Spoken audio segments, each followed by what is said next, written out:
let's talk about addictions and vices. So, if you're watching this on my story, I just posted tonight that today marks 10 days with zero sugar, zero caffeine, and zero chocolate, all of which I've been semi addicted to for about the past 2 years. For example, I was eating on average one 3-ounce bar of chocolate throughout the day, every single day. And so I want to talk about vices and addictions because I know a lot of us struggle with them. And I've been exploring my own relationship to these things for probably at least 15 years. So I feel like I have some helpful insights that might be helpful to some of you. This is probably going to be a long video. I'm also going to post it on YouTube. I wrote down a few notes. I do have some animals here in the background, so you might hear some dog licking or bouncing on the floor, but don't mind that too much, please. So I feel that an addiction is basically something that has power over you. You might subtly or strongly feeling it like pulling at you, like, oh my God, I need that next piece of chocolate or that next cookie or that next drink of alcohol. And for the record, I don't consider myself an addiction expert, but I have overcome a lot of different levels of addiction in my own life. And so I feel like I have some helpful insights. So there's different definitions for an addiction. A vice is a similar concept of something that you know might not be the best for you, but you do it anyway because it helps you feel good in some kind of way, or it helps you get through the day. A lot of my vices that I recently gave up, the story that I had in my head was that they help give me energy.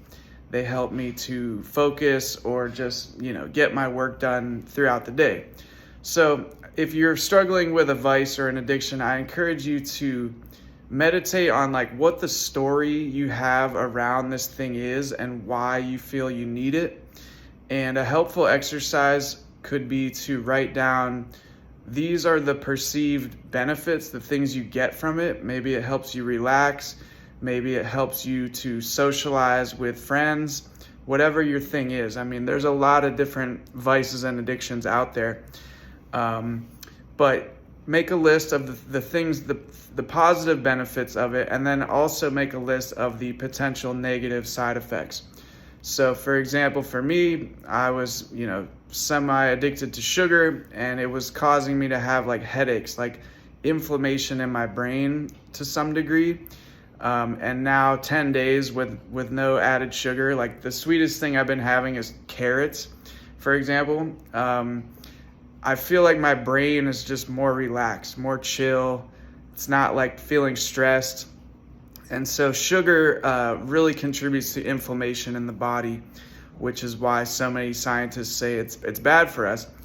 And so I like to say that sometimes our vices or addictions have an expiration date, when the negative effects on that list overwhelm the positive effects, and you clearly can see that this is not good for you anymore. So my expiration date with chocolate, which is where most of my sugar was coming from, happened about 2 weeks ago. My teeth started hurting really bad anytime I would eat anything sweet, and I knew that I needed to take a break. And so I decided to just cut out all chocolate, all sugar, and all caffeine. And I know that it was a great decision. And later in this video, I'll share some of the clear benefits that I've noticed. I encourage you, if you're struggling with something, to write down, a list of the perceived benefits of this relationship with whatever you're dealing with, whether it's coffee, maybe it's a person, maybe it's, weed, whatever, and then also the perceived downsides. This dog is making some fun noises in the background. Anyways, some other important factors to consider is that our society normalizes addictions of so many different types. And so that makes it often more difficult to let go of these addictions. One thing that's been empowering for me is to tune into my ancient ancestors. They were not addicted to caffeine or addicted to chocolate. So they were able to survive. So I should be able to do this and not, freak out about it. So that could be a helpful thing. But there's a quote that says, it's no measure of health to be well adjusted to a profoundly sick society. That's from Krishnamurti, and that's been a favorite quote of mine for a long time, because the truth is our society is toxic in so many ways. Gabor Mate talks about this extensively in his work. And so many of the foods that we're given, growing up just have exorbitant amounts of sugar. And, our many generations back, we were probably having like a tenth of the amount of sugar that is in nowadays most foods.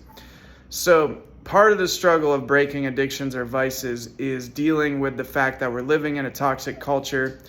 Anytime you go to a restaurant, you never know what kind of amount of sugar is in certain things. Maybe you're trying to let go of seed oils like canola oil, which is also very toxic. Research that if you can. Please don't mind this dog squealing in the background. She wants attention. Anyways, so the environment that you're in plays a huge factor in these addictions. If you're used to having junk food in your house, then you're probably going to get the junk food. But if you get rid of all the junk food, it's not even in your house, it's not in your environment staring at you, it's easier to break that pattern. I also think it's important to find healthy alternatives to whatever need this vice or addiction is fulfilling. Maybe it's helping you relax, maybe it's helping you get energy. So let's use energy for example. That's what my story was with chocolate. I'll now just take a quick cold shower. Sometimes I won't even take an actual shower. I'll just stick my head under the water for a minute and just like shake my head out, and that is energizing. Like it perks me up a little bit. But what I go back to is balancing these 6 keys of a holistic lifestyle, which I share in my books, and I'd be happy to send you the article about them. Because like if you have these 6 areas of life in a good balance, you're getting good food, you're getting good exercise, you're getting good sleep, you have healthy relationships, you have purpose in the work that you're doing, and you have some kind of spiritual connection. If you have those 6 areas well balanced, then addictions don't have as much power over you, generally speaking. At least that's how it is in my life. So finding healthy alternatives to whatever your thing is. Cold shower is one for energy. Doing breath work and really like oxygenating all the cells of your body is a very energizing, free way to, get your energy going for the day. So that's something to look into. Also, having a strong spiritual connection has been crucial for me. I mean, I've been on this journey for many years, and so, I've had different phases of like expiration dates. I used to be addicted to chips. That was my thing. I would eat all the time. Then it was ice cream. Then it's like slowly spirit has been like, this is no longer good for you. So you got to give it up. And I do cultivate a lot of discipline in my life. And so a lot of that comes from my spiritual connection.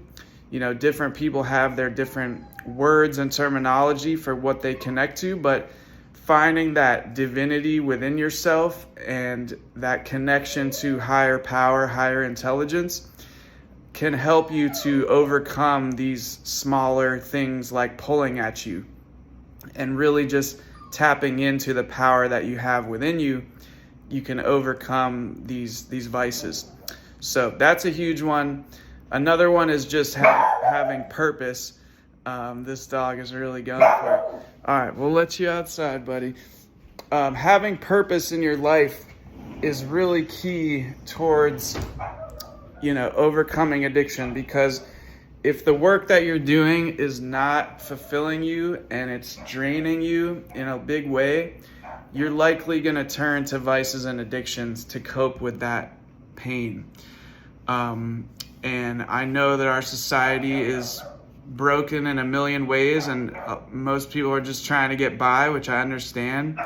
So, I think the key is just finding that middle ground of how you can still, make a living, but also not be like selling your soul and having to have a million addictions just to cope with it, because I wouldn't want that for anyone, So those are a few kind of key points that I wanted to share.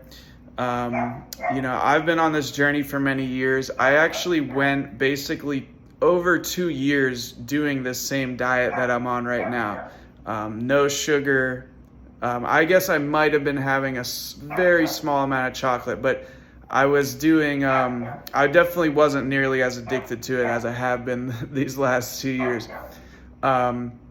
So because I have type 1 diabetes, I was doing a really strict diet for like 2.5 years. And it's tough, but it's also very empowering to be like hyper disciplined. But one of the biggest challenges is like socialization. Anyone that gives up alcohol, they usually say like, don't socialize with people that are drinking alcohol because it's going to tempt you. And when you're giving up something as commonplace as sugar or caffeine or whatever these things are, it takes daily discipline. And, in Alcoholics Anonymous, they always say, take it one day at a time. Focus on just getting through that day, and then the next day, that's a brand new day. So yeah, for me, I'm already feeling profound benefits of 10 days, no sugar, no chocolate, no caffeine. My brain feels more relaxed. I feel more connected to spirit. I feel just generally empowered that these things aren't like pulling at me all the time, like having power over me.